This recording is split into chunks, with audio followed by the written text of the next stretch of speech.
Unit 5 Memory Management.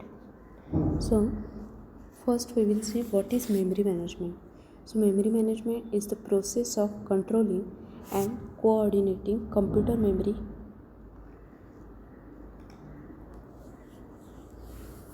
assigning partitions known as blocks to various running programs to optimize the overall performance of the system.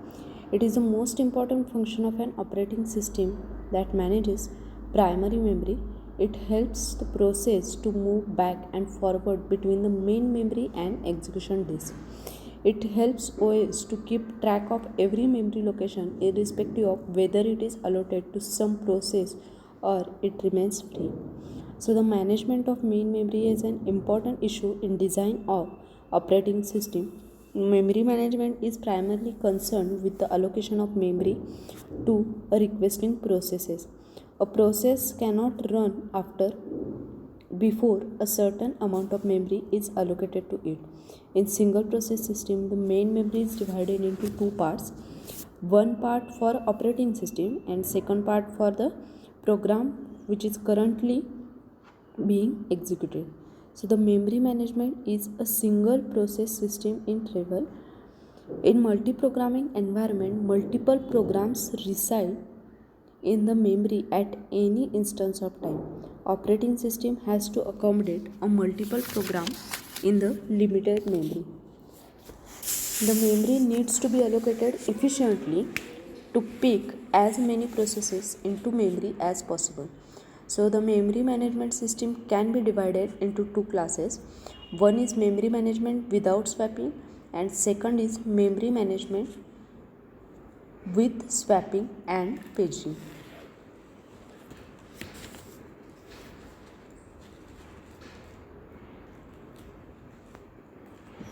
So the swapping involves the moving of processes between main memory and disk during execution.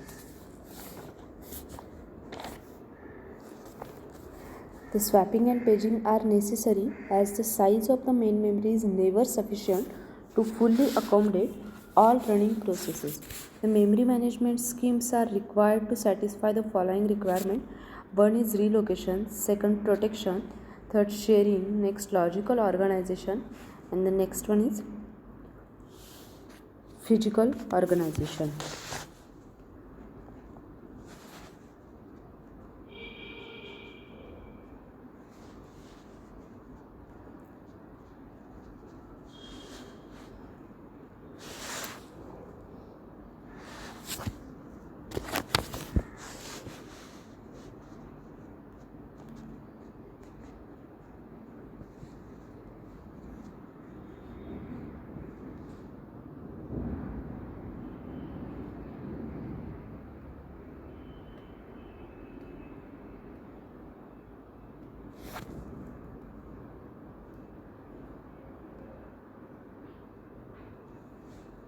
So, next is why we use the memory management. Memory management allows you to check how much memory needs to be allocated to the processes that decide which processor should get memory at what time. The tracks whenever inventory gets freed or unallocated, according to it will update the status. It allocates the space to application routines. It also makes sure that these applications do not interfere with each other. It helps protect different processes from each other and it places the program in memory so that memory is utilized to its full extent.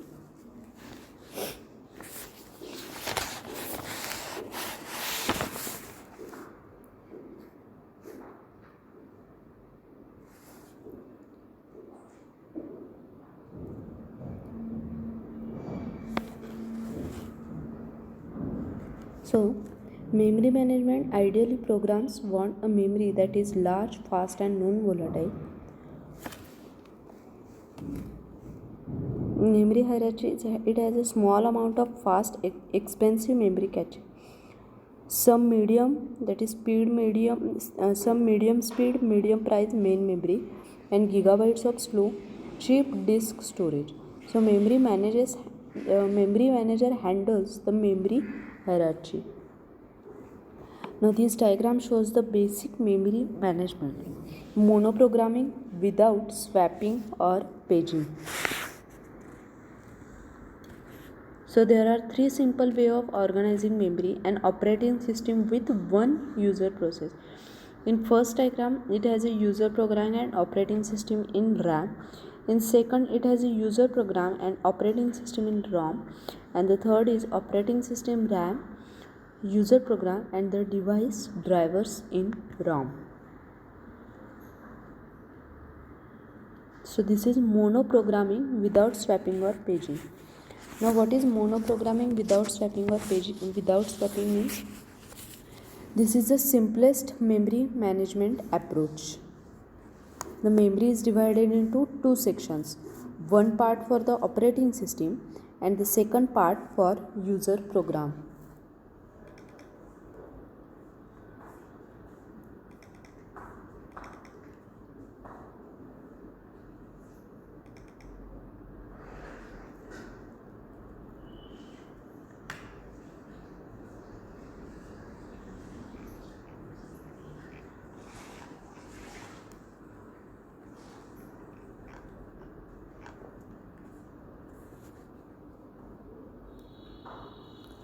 So in this approach, operating system keeps the track of the first and the last location available for allocation of user program. The operating system is loaded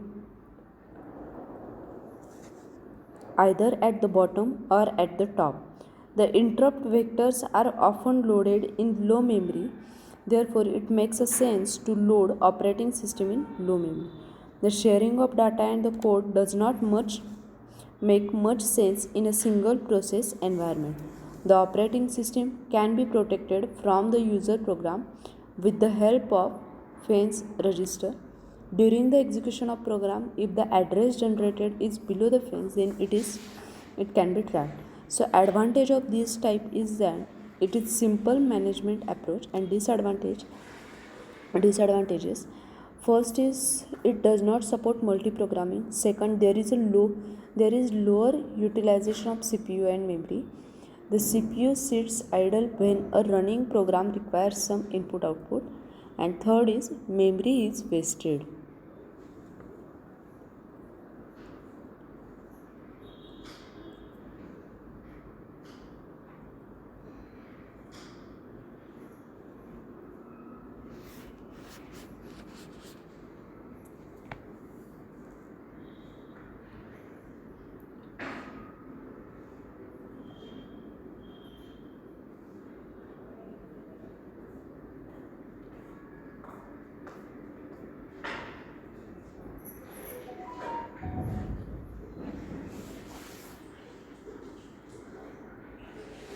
Now, next is multi-programming with fixed partitions.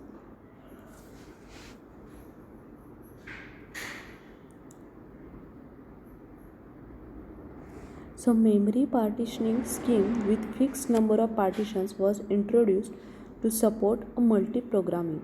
This scheme is based on contiguous allocation.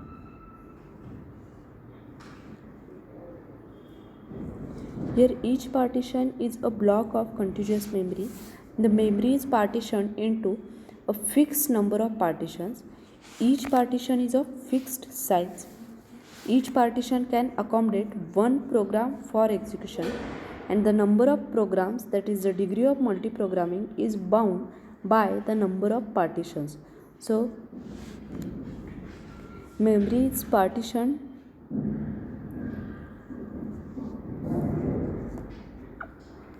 So in this diagram, the memory is partitioned into 5 regions. The one region is reserved for the operating system, and the remaining 4 partitions are for the user program.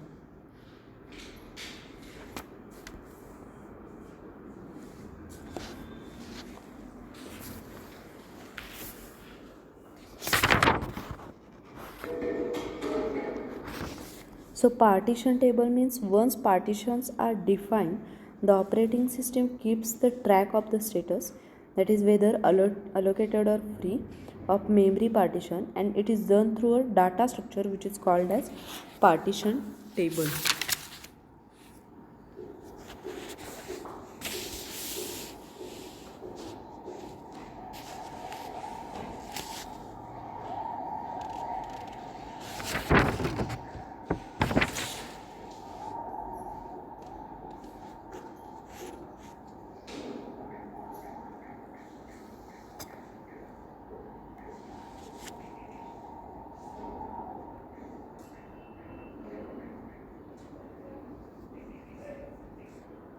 Next, logical versus physical address means an address generated by the CPU is commonly referred to as a logical or virtual address.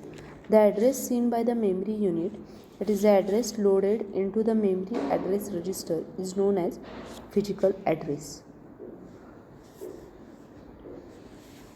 So logical address can be mapped to a physical address by the hardware with the help of base register, and this is also known as a dynamic relocation of memory reference.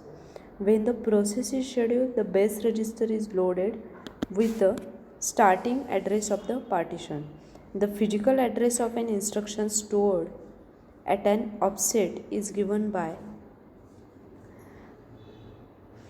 the base register contains 200000.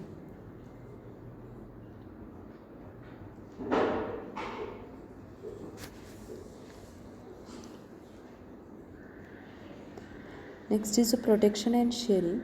The protection is necessary in multi-programming.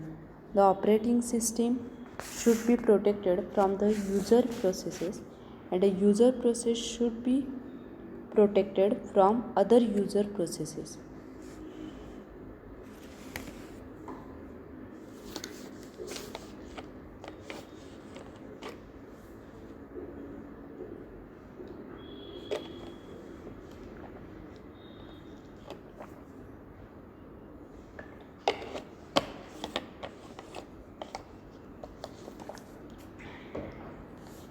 So a limit register can be used for the protection, and the primary function of the limit register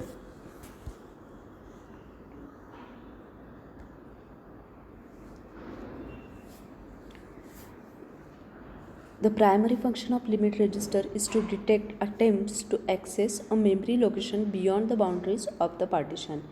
When process is scheduled, the limit register is loaded with the size of partition. So each memory access is compared with the limit register. If it exceeds the limit register, no permission is given to the user process to access the memory. Next is the placement algorithm. For the execution of program, it is assigned to a partition. The partition should be large enough to accommodate the program to be executed. After allocation, some memory at the end in the partition may remain unused, and it is known as internal fermentation. So the most common strategies to allocate a free partition to a program are first fit, best fit, and worst fit. First fit means this strategy allocates the first free partition large enough to accommodate the process. Best fit strategy allocates the smallest free partition that can accommodate the process, and the worst fit strategy allocates the largest free partition that can accommodate the process. So all the three strategies have to scan the partition table to find out a free partition. The first fit terminates after finding the first suitable partition, whereas best fit and worst fit continue searching the entire partition table.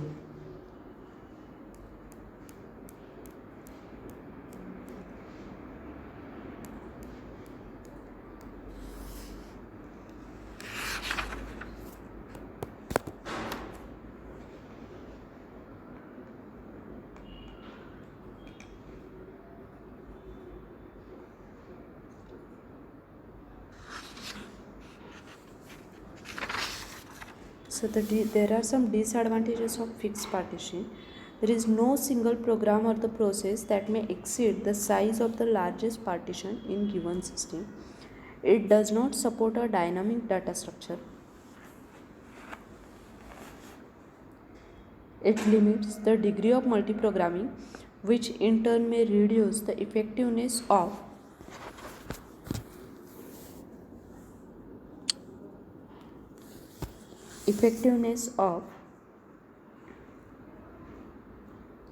short-term scheduling, and there is a problem of internal fermentation.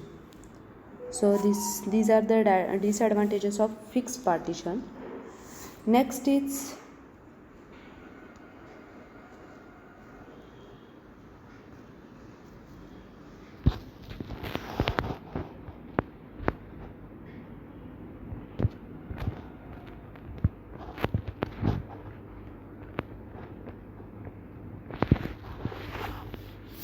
multiprogramming with dynamic partitions. So in dynamic partitions, a partition is created dynamically for requesting process compared to fixed partition. In dynamic partition, neither the size nor the number of dynamically allocated partitions can be fixed. The memory manager continues creating and allocating partitions to a requesting process until all physical memory is exhausted. When a process is terminated, the vacated memory space is returned to the pool of free memory areas. The main problem with a fixed size partition is the wastage of memory by the program that are smaller than their partition. This problem is also known as internal fragmentation. With dynamic partitioning, the number and the size partitions vary dynamically. This improves the memory utilization, but it also complicates the process of allocation and deallocation of memory. So in variable partition, the operating system keeps the track of which part of the memory are available and which are allocated.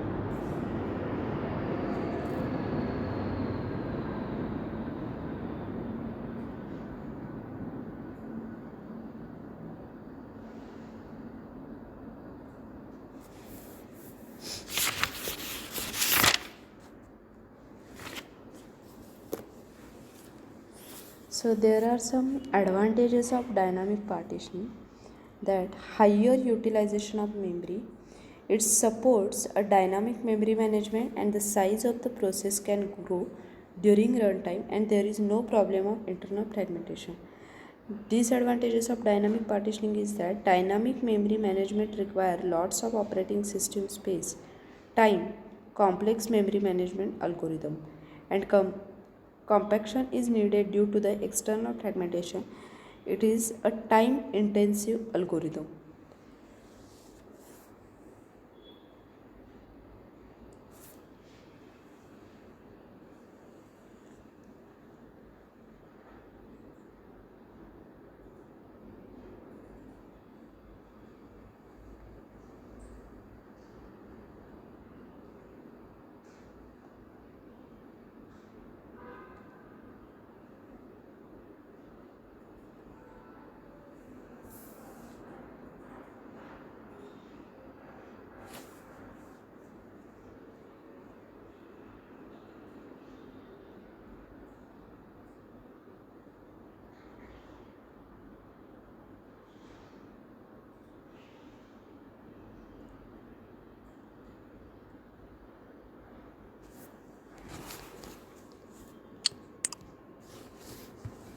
Next is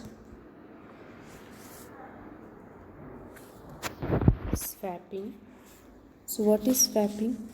Swapping is a method in which the process should be swapped temporarily from the main memory to the backing store. It will be later brought back into the memory for continued execution. The backing store is a hard disk or some other secondary storage device that should be big enough in order to accommodate the copies of all memory images for all users. So it is also capable of offering a direct access to these memory images. So the moving process from main memory to the disk and back is called as swapping in simple words. So in a time sharing system, there are normally more processes than there is a memory to sort them. Excess processes are kept on a disk. The more processes are necessary to keep the CPU busy all the time. A process waiting for the completion of input-output activity can be swapped out on a disk, and it can be swapped in at a later time for the execution.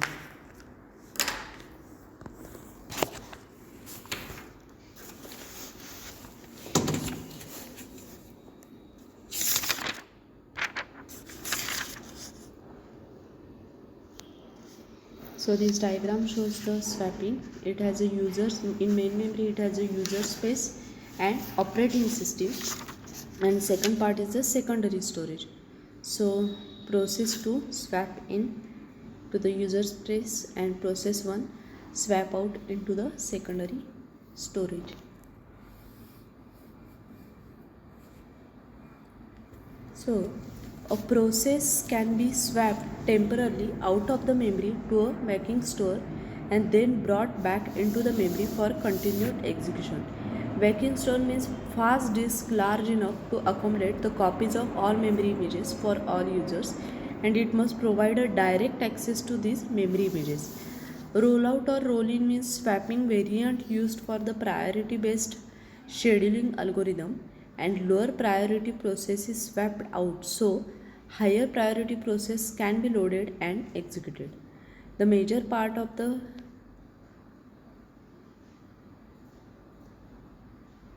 swap time is transfer time. Total transfer time is directly proportional to the amount of memory swapped. So the modified version of swapping are found on many systems, that is Unix, Linux and Windows.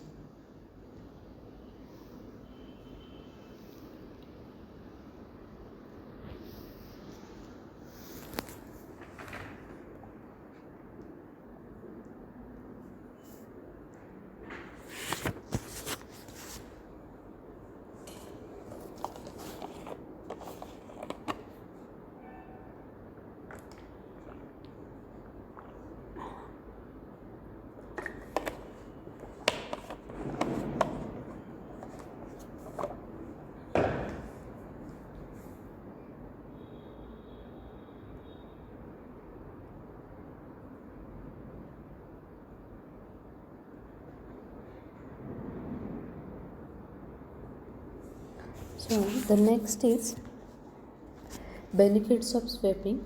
Here are the major benefits of the pros of the swapping. It offers a higher degree of multiprogramming. Next benefit is it allows a dynamic relocation. For example, if address binding at the execution time is being used, then the process can be swapped in different location. Else, in case of compile and load time bindings, the processes should be moved to the same location.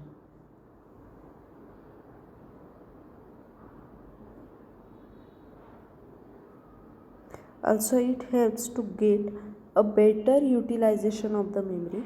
And the next benefit is it minimizes the wastage of CPU time on the completion, so it can be easily applied to a priority based scheduling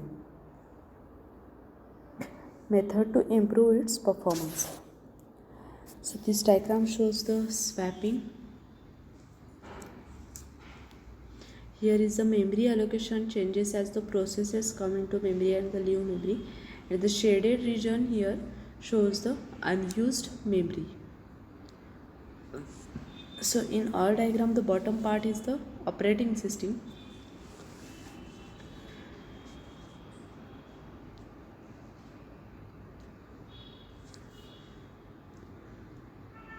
In first diagram, the shaded region, that is unused memory, is more, and in the last diagram the unused memory, that is the shaded region, is very less.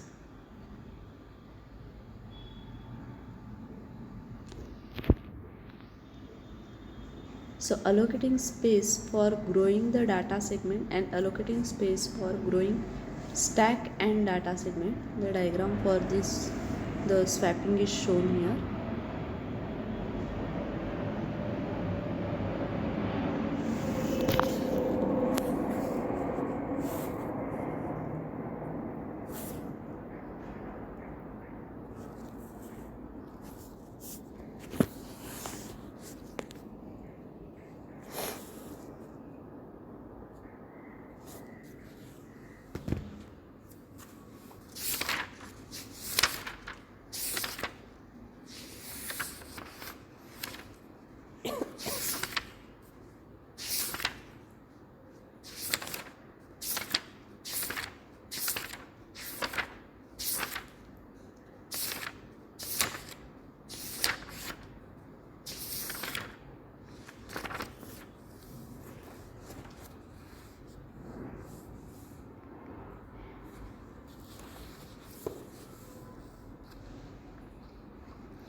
The next part is memory allocation.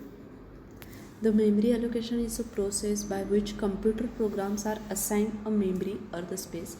So here main memory is divided into two types of partition, low memory and high memory. Low memory means operating system resides in this type of memory, and high memory means user processes are held in high memory.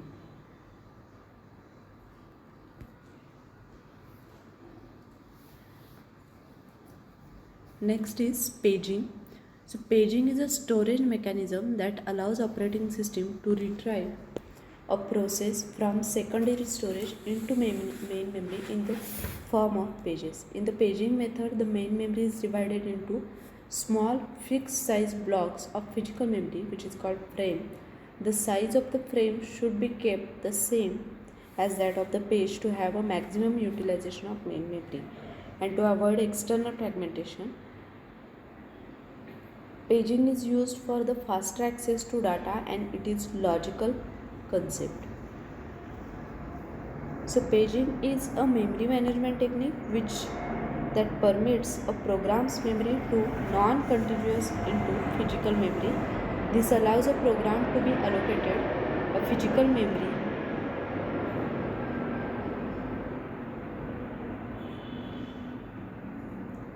whenever it is possible. So the physical memory is conceptually divided into a number of fixed size blocks called frames.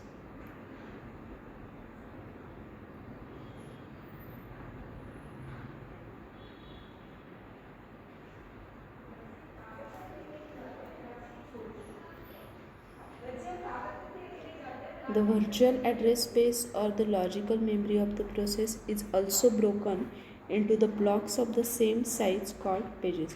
So before running a program, its pages are loaded from the disk into the frames. Now the next is page table. So the page table is the data structure which is used by a virtual memory system in a computer operating system to store the mapping between the virtual address and physical address. The entire page table may take up too much main memory. The page tables are also stored in virtual memory. When process is running, part of its page table is in main memory. So page table is required for mapping a page, that is process address domain, to a page frame in main memory. The page table stores the mapping information. So there are some advantages of paging system. First advantage is it does not require contiguous memory allocation as in case of partitioning. There is a no need for the compaction. It supports high degree of multiplicity of multiprogramming. The virtual memory management is well supported by paging system. Both sharing and protection are easy to implement in paging system. The paging system increases the memory utilization and hence the overall system utilization.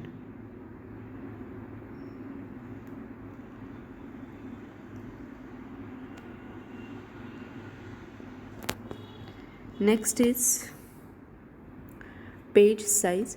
Smaller the page size, less amount of internal fragmentation. Smaller the page size, more pages required per process. More pages per process means large page tables, and the large page tables means large portion of the page table in virtual memory. Next is the page fault. So page fault is a type of exception raised by a computer hardware when running program access a memory page that is not currently mapped by memory management unit, that is MMU, into a virtual address space of a process, or we can say miss in the page table. It's called a page fault. So when the valid bit is not sent to 1, then the page must be brought in from the disk and possibly replacing another page in the memory.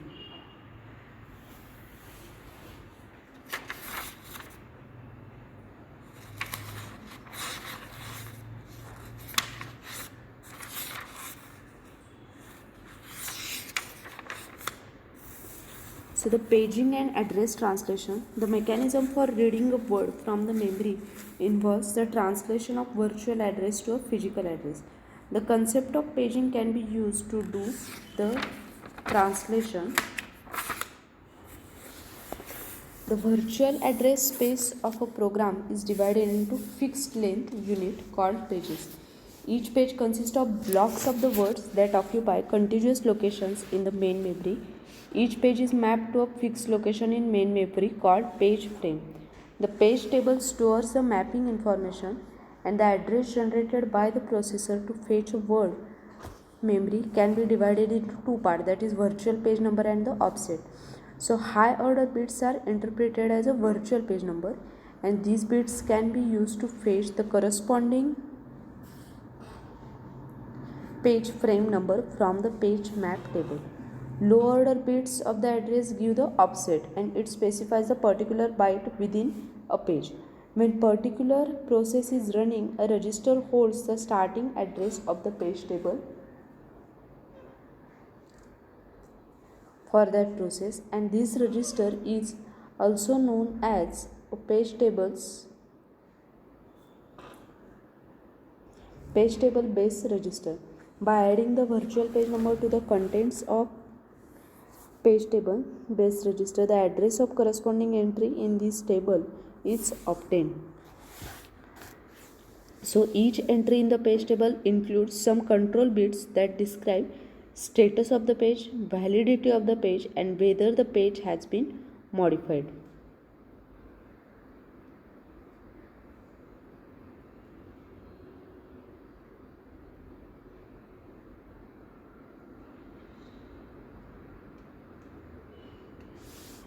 Next,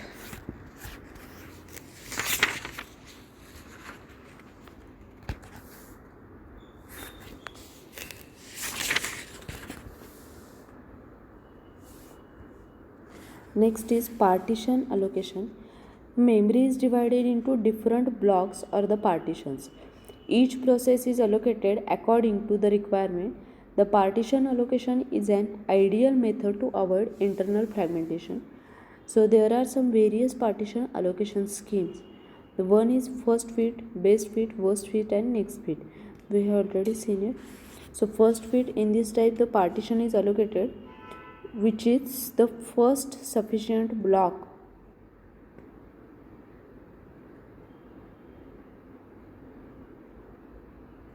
from the beginning of the main memory. Second is best fit, that is it allows the process to the partition, that is the first smallest partition among the free partitions, and worst fit means it allocate the process to the partition which is the largest sufficient freely available partition in the main memory. And the next fit, it is mostly similar to the first fit, but this fit searches for the first sufficient partition from the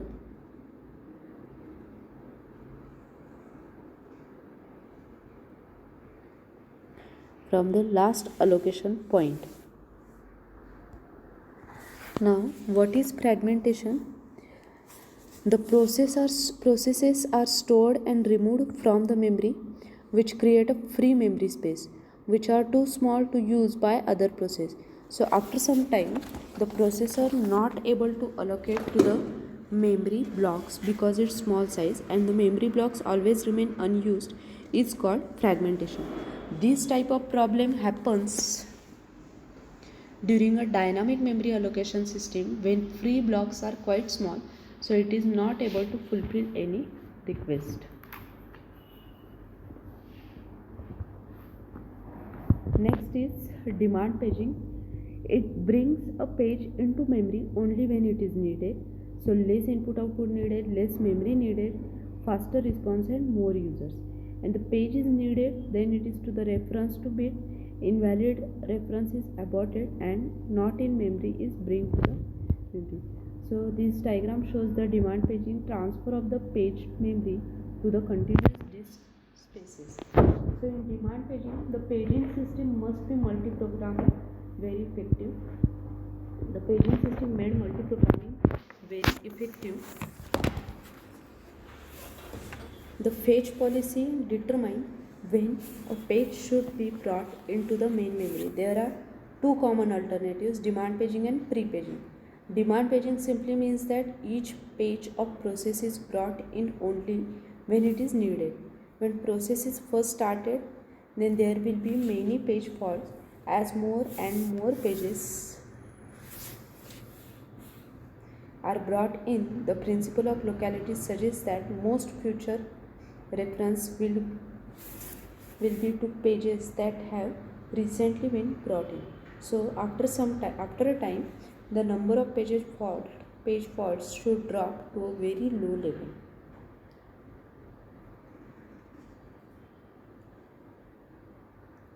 Now the implementation of demand paging.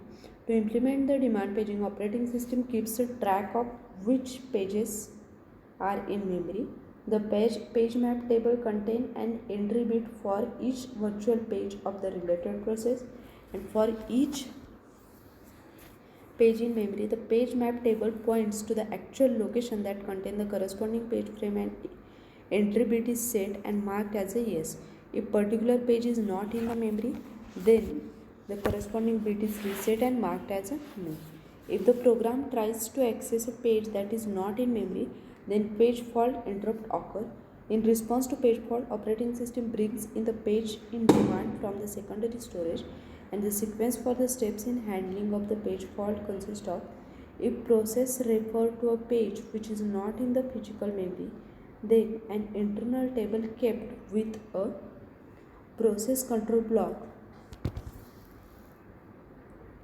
which is checked to verify whether a memory reference to a page was valid or invalid. If the memory reference to a page is valid but the page is not in the main memory, then the process of page transfer starts. The free memory location is identified to bring the missing page. The required page is brought back into the free memory location.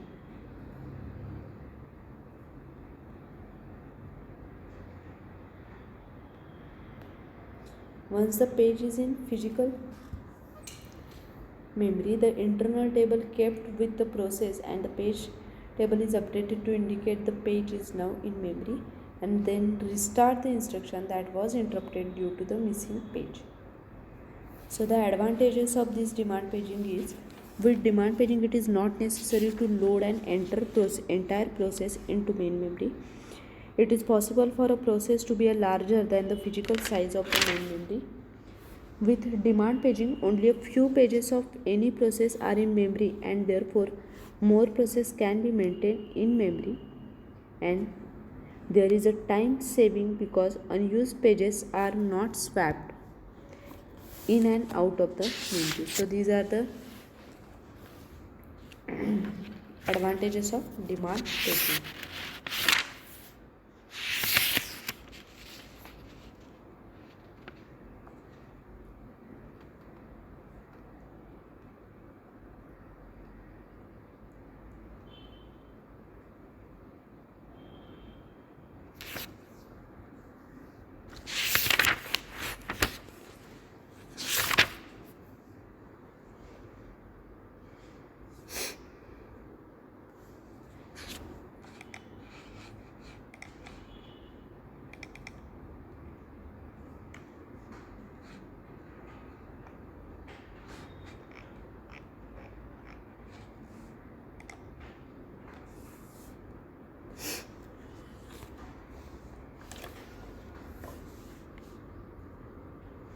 Thank you.